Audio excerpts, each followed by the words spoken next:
Welcome to our channel Uma the banking aspirant. చాలామంది కూడా మీ గురించి చెప్పండి, మీరు క్లర్క్ ఎందుకు నాట్ ఎలిజిబుల్, ప్రిపరేషన్ ఎప్పుడు స్టార్ట్ చేస్తారు, ఇలా చాలా క్వశ్చన్స్ అడుగుతున్నారు. సో వాటన్నిటికి కూడా ఈ వీడియోతో ఫుల్ స్టాప్. సో నా పేరు వచ్చేసరికి ఉమా మనీషా అండి. సెకండ్ థింగ్, నేను మ్యారీడ్, నాకు 2 కిడ్స్ కూడా ఉన్నారు. సో నేను నా ప్రిపరేషన్ వచ్చేసరికి 2024 జనవరిలో సెల్ఫ్ ప్రిపరేషన్ స్టార్ట్ చేశాను. ఎటువంటి కోచింగ్ అవేం తీసుకోలేదు, ఓన్గానే స్టార్ట్ చేశాను. సో గట్టిగా 6 మంత్స్ గట్టిగా నేనే కూర్చొని టాపిక్స్ అన్నీ కవర్ చేసుకున్నాను. ప్రిలిమ్స్, మెయిన్స్ దగ్గర ఒక 5 ఎగ్జామ్స్, ప్రిలిమ్స్, మెయిన్స్ కూడా అటెండ్ అయ్యాను. 5 ఎగ్జామ్స్ కూడా. కాకపోతే ఏంటంటే నేను ఎక్కువ యూస్ చేసిన సోర్స్ వచ్చేసరికి Sridhar CC source. YouTube videos కంపల్సరీగా ఫాలో అయ్యేదాన్ని. ఎట్లా అంటే మార్నింగ్ ఎడిటోరియల్ అనాలిసిస్, నైట్ వచ్చేసరికి మన కరెంట్ అఫైర్స్ క్లాసెస్ పెట్టేవాళ్ళు. ఇవన్నీ కూడా మస్ట్ అండ్ షుడ్గా ఫాలో అయ్యేదాన్ని. అప్పటికి నాకు చిన్న కిడ్ ఉన్నాడు, బుడ్డ బాబు ఉన్నాడు. సో తర్వాత కూడా నాకు తోచినప్పుడు నేను చదువుకుంటూ ఇలా ప్రిలిమ్స్, మెయిన్స్ అయిపోయిన తర్వాత నేనేమనుకున్నానంటే, నేను కాన్ఫిడెంట్గా ఉన్నాను. ఎస్బీఐ క్లర్క్, ఈ మిగతా ఎగ్జామ్స్ అన్ని దేవుడి కొరకు, ఎస్బీఐ క్లర్క్ మాత్రం అవుతుంది అనుకున్నాను. అది కూడా రిజల్ట్ 2025 వచ్చింది. అది నాకు చాలా అంటే చాలా తక్కువ మార్క్స్, 2.75 మార్క్తో పోయింది. సో ఐబీపీఎస్ క్లర్క్ కూడా అంతే అయింది. ఇంకా ఇట్లా కాదు, మనం ప్రాపర్గా ట్రైనింగ్ తీసుకోవాలి. ఎందుకంటే మనకి ప్రిలిమ్స్ ఓకే అయినా కానీ మెయిన్స్ అనేది ఇబ్బందిగా ఉందని చెప్పేసి నేను 2025 జూలైలో నేను జాయిన్ అయ్యాను. జూలై దగ్గర నుంచి మామూలుగా బేసిక్ అయిపోవడానికి 3 మంత్స్. సో ఇంట్లో 2 పిల్లలు ఉన్నారు కదా, ఇంట్లో ఒప్పుకోరు మ్యాక్సిమం.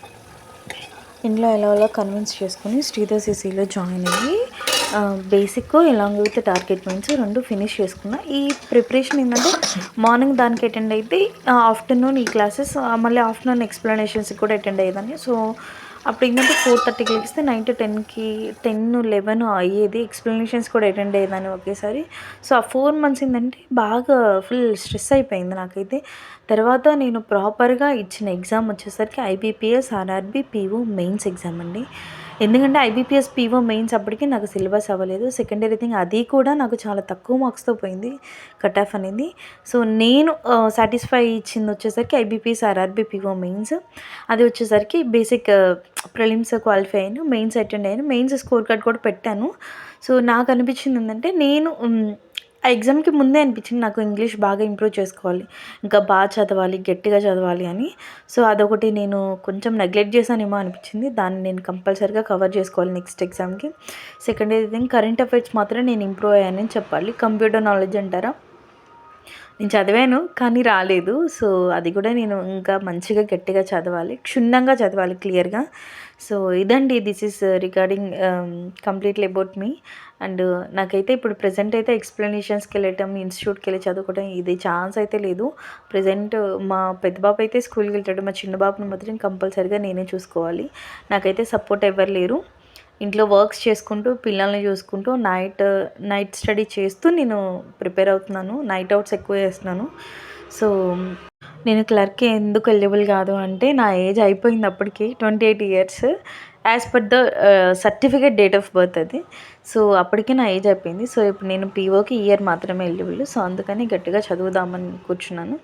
ఇంకోటి వచ్చేసరికి యూట్యూబ్ ఎందుకు పెట్టాను అంటే, ఎవరైతే ఇంట్లో ఉంటూ ప్రిపరేషన్ చేయాలి, బ్యాంకింగ్ ఎగ్జామ్స్కి ప్రిపేర్ అవ్వాలి అని చాలామంది ఉన్నా కానీ ప్రిపేర్ అవ్వలేరు. సో వాళ్ళు ఏంటంటే, ఒక సోర్స్ అనేది ఆన్లైన్లోనే దొరికిందనుకో, వాళ్ళు ఫ్రీ టైంలో ప్రిపేర్ అవ్వగలరు కదా. సో అట్లీస్ట్ వాళ్ళకు ఒక హెల్ప్ చేసిందని అవుతాను. ఇంకోటి వచ్చేసరికి నా వీడియోస్ వల్ల ఒక 100 మెంబర్స్ చూసినా అందులో ఒక్కరికి యూజ్ అయినా కానీ నా వీడియో చాలు, ఎనఫ్. నాకు ఫుల్ హ్యాపీ. ఎందుకంటే నాకు సరైన గైడెన్స్ లేదు, సరైన ఏజ్లో నేను స్టార్ట్ చేయలేకపోయాను నా ప్రిపరేషన్. కానీ ఇప్పుడు మీరు చిన్న ఏజెస్లో ఉన్న 22-23 years చక్కగా ప్రిపేర్ అవ్వండి, ఒక మంచి మోటివేషన్ ఇద్దాము అన్న ఉద్దేశంతో యూట్యూబ్ అనేది స్టార్ట్ చేశాను అంతే. దీనివల్ల నేను ఏం సంపాదించాలని కదా ఏం లేదు, జస్ట్ ఏం లేదు, నా వీడియోస్ వల్ల ఒక్కరికి యూజ్ అయ్యి ఒక్కళ్ళు మంచిగా, అక్క మీ వీడియో వల్ల నేను మంచిగా ఇలా ప్రిపేర్ అవుతున్నాను ఇలా అంటే ఎనఫ్ అండి, నాకు ఇంకేం అవసరం లేదు. So this is completely regarding me అండి. నెక్స్ట్ వచ్చేసరికి చాలామంది కొన్ని డౌట్స్ వచ్చేసరికి, నేను ప్రిపరేషన్ ఇప్పుడు నేనేమి ఇయర్స్ ప్రిపేర్ అవ్వలేదు. నా ఓన్ కంప్లీట్ ప్రిపరేషన్ స్టార్ట్ చేసింది 2025 జూలైలో స్టార్ట్ చేశాను. దిస్ ఈజ్ అండి. ఇంకెంతకన్నా చెప్పడానికి కూడా ఏం లేదు. సో మీరు మంచిగా సపోర్ట్ చేశారు ఇప్పుడు దాకా. నెక్స్ట్ కూడా నన్ను సపోర్ట్ చేస్తారని నేను అనుకుంటున్నాను. నేను ప్రిపేర్ అవుతాను, మీరు ప్రిపేర్ అవ్వండి మంచిగా. అందరం కలిసి మంచిగా ప్రిపేర్ అయ్యి ఇయర్ ఎట్లయినా కానీ జాబ్ కొట్టుకుందాం, ఓకేనా? So this is completely recording my blog అండి. Thank you so much guys. Thank you.